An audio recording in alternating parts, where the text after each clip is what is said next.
আসসালামু আলাইকুম। আজকে আমি তৈরি করে দেখাবো ডিমের কোরমা। তো এই ডিমের কোরমাটা অনেক টেস্টি হয়। তো এটা আজকে আমি এখন তৈরি করব। তো আপনারা দেখতে থাকুন। এই যে আমি ডিম সিদ্ধ করে নিয়েছি। তারপরে এখানে ফ্রাই প্যানে তেল দিয়ে দিলাম। তেলের মধ্যে ডিমগুলো দিয়ে দিব। ডিমগুলো দিয়ে একটু ভেজে নেব। ডিমগুলো একটু কাঁটা চামচ দিয়ে করে নিয়েন, কেচিয়ে নিয়েন, তাহলে হবে কি ডিমটা ফুটবে না। তো এই যে ডিমগুলো ভাজা হয়ে গেছে, আমি এগুলো তুলে নিলাম। তুলে নিয়ে ওই আরেকটু তেল দিয়ে তেলের মধ্যে আমি পেঁয়াজ কুচি, গরম মশলা, গোটা গরম মশলা, তেজপাতা এগুলো দিয়ে দিলাম। দিয়ে পেঁয়াজটা ভাজা ভাজা করব। এই তো ভাজা ভাজা করে নিচ্ছি। ভাজা ভাজা করার পর তারপরে এখানে আমি বাটা মশলা দিয়ে দিব। আদা বাটা দিয়ে দেব হাফ টেবিল চামচ, রসুন বাটা হাফ টেবিল চামচ, পেঁয়াজ 2 টেবিল চামচ। তো মশলাগুলো নেড়ে চেড়ে একটু কষিয়ে নেব তেলের সাথে। কাটা পেঁয়াজ দিয়েছি, সেজন্য আপনারা যদি গ্রেভিটা আর একটু বেশি রাখেন তাহলে আরও বেশি পেঁয়াজ দিবেন। তারপরে এখানে আমি দিয়ে দেব মরিচ গুঁড়া। পেঁয়াজটাকে ওই পেঁয়াজ তারপরে বাটা মশলা এগুলোকে তেলের সাথে একটু ভেজে নিয়ে তারপরে গুঁড়া মশলাটা দিতে হবে।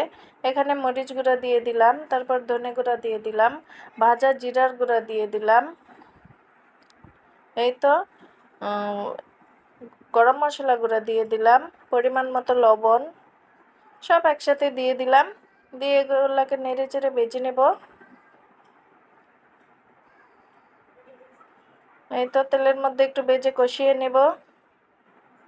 কষিয়ে নিয়ে এখানে আমি গুঁড়া দুধ পানিতে গুলে ওখানে ভিনেগার দিয়ে টক দই করে রেখেছিলাম, সেটা ওখানে একটু দিয়ে দিব।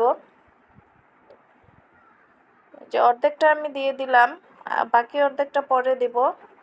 অর্ধেকটা দিয়ে আমি কষিয়ে নেব। এই তো ভালোভাবে নেড়ে চেড়ে কষিয়ে নিলাম।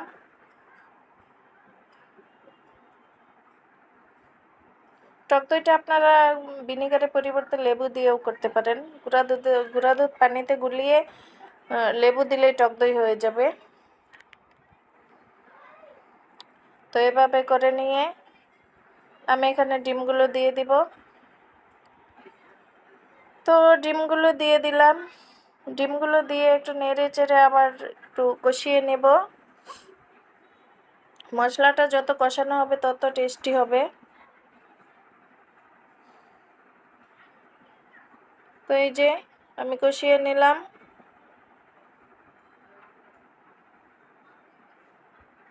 নেড়ে চেড়ে কষিয়ে নেওয়ার পর তারপরে বাকি অর্ধেক যে টক দইটা ছিল সেটা দিয়ে দিব।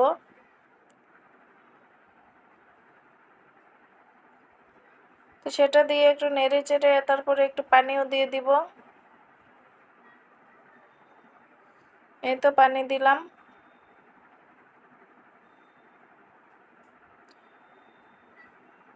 পানি দিয়ে এটাকে 4-5 মিনিট রান্না করে নেব।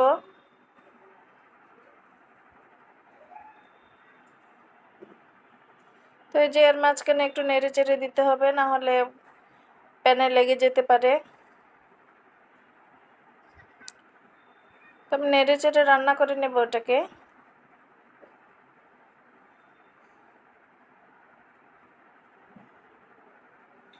এই যে এখানে আমি একটু চিনি দিয়ে দিলাম।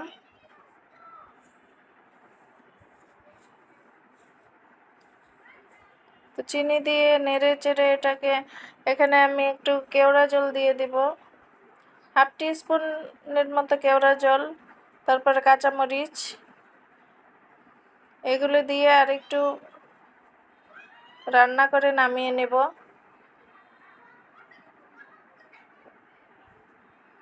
এই তো কেওড়া জল দিয়ে দিলাম। কেওড়া জল দিয়ে নেড়ে চেড়ে এখন এটাকে নামিয়ে নেব। তো তার আগে বলছি আমার চ্যানেলটা সাবস্ক্রাইব করবেন, লাইক দিবেন। তো এই যে আমি নামিয়ে নিলাম ফাইনাল লুকটা। তো দেখতেও অনেক সুন্দর হয়েছে, খেতেও আলহামদুলিল্লাহ অনেক ভালো হয়েছিল। তো আপনারাও এভাবে ট্রাই করবেন।